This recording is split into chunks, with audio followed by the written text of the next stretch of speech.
Suhas cooking कॉर्नरमध्ये आपलं सर्वांचं खूप खूप स्वागत. आज मी दाखवणार आहे शिळ्या भाताचा ढोकळा कसा करायचा ते. नेहमी आपण शिळा भात उरला की थोडं फोडणी टाकून खातो. आता यावेळेस मी ढोकळा करून दाखवणार आहे. मिक्सरचं भांडं घेऊन त्याच्यामध्ये तो भात घालायचा, 1 वाटी बेसन पीठ घालायचं आणि अर्धी वाटी दही घालायचं आहे. हे सर्व साहित्य मिक्सरला चांगलं बारीक करून घ्यायचं आहे आणि एका बाउलमध्ये काढून घ्यायचं आहे. मिश्रण चांगलं बारीक आणि मऊ असं काढायचं आहे.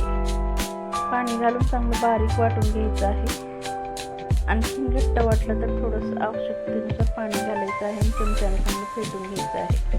हे बारीक वाटलेले मी मिश्रण एका बाउलमध्ये काढून घेतलं आहे. त्याच्यामध्ये जिरे घातले आहे, चवीनुसार मीठ, हिरवी मिरचीचा ठेचा आणि 2 चमचे साखर, थोडंसं अद्रक किसून घालायचं आहे. हे चांगलं व्यवस्थित मिक्स करून घ्यायचं आहे. हे मिश्रण घट पातळ बघून आवश्यकतेनुसार थोडंसं पाणी घालायचं आहे. त्या भांड्यामध्ये थोडंसं पाणी घालून मिसळून घालायचं आहे. हे सर्व साहित्य चांगलं एकजीव करून घ्यायचं आहे आणि 10 ते 15 मिनिटासाठी याला कढईला ठेवून द्यायचं आहे.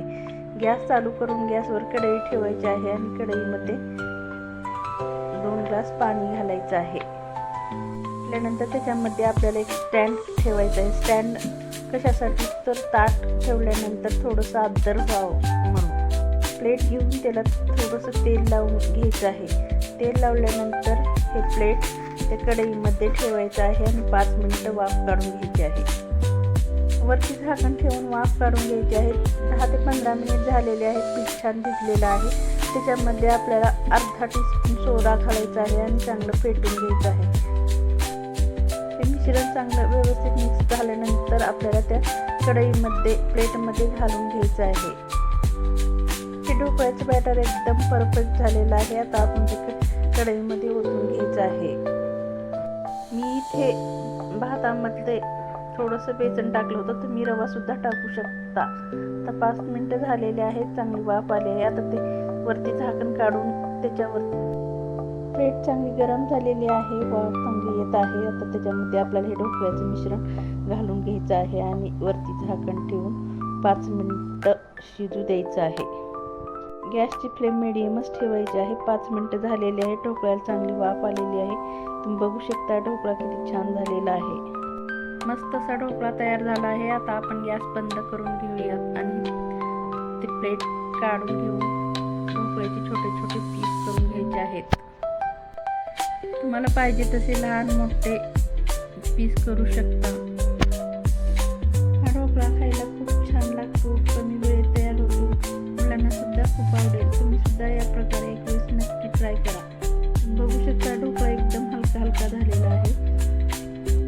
हा ढोकळा सगळा खुला खुला करून एका प्लेटमध्ये काढून घ्यायचा आहे. छान ढोकळा तयार झालेला आहे. आता गॅसवर कढई ठेवून कढईमध्ये 2 चमचे तेल टाकायचं आहे. जिरे मोहरी टाकायचं आहे. हिरवी मिरची कट करून टाकायची आहे. कढीपत्ता टाकायचा आहे आणि ढोकळ्याचे छोटे छोटे पीस टाकून चांगलं परतून घ्यायचं आहे. ढोकळा परतल्यानंतर त्याच्यामध्ये थोडंसं लाल तिखट भुरभुरवायचं आहे आणि थोडंसं 1 चमचा तीळ घालायचं आहे. हे चांगलं तडतडल्यावर आपल्याला ढोकळा घालून चांगलं 2 ते 3 मिनिटं मिक्स होईपर्यंत परतून घ्यायचं आहे. आपण नेहमी बेसन पिठाचा रव्याचा ढोकळा करतो, त्याप्रमाणे हा सुद्धा ढोकळा इतका छान होतो की तुम्ही सुद्धा एक वेळेस नक्की ट्राय करून बघा. हा शिळ्या भाताचा ढोकळा लहानांपासून मोठ्यांपर्यंत सगळ्यांना आवडेल. नेहमी हाच ढोकळा मागतील. मस्त असा ढोकळा परतून झालेला आहे. आता ही एका प्लेटमध्ये काढून घ्यायचं आहे आणि गरमागरम मस्त सर्व करायचं आहे. व्हिडिओ आवडल्यास व्हिडिओला लाईक, शेअर आणि सबस्क्राईब करायला विसरू नका. पुन्हा भेटू असेच एका नवीन रेसिपीसोबत. तोपर्यंत मस्त राहा, स्वस्त राहा, नवीन नवीन रेसिपी ट्राय करत राहा.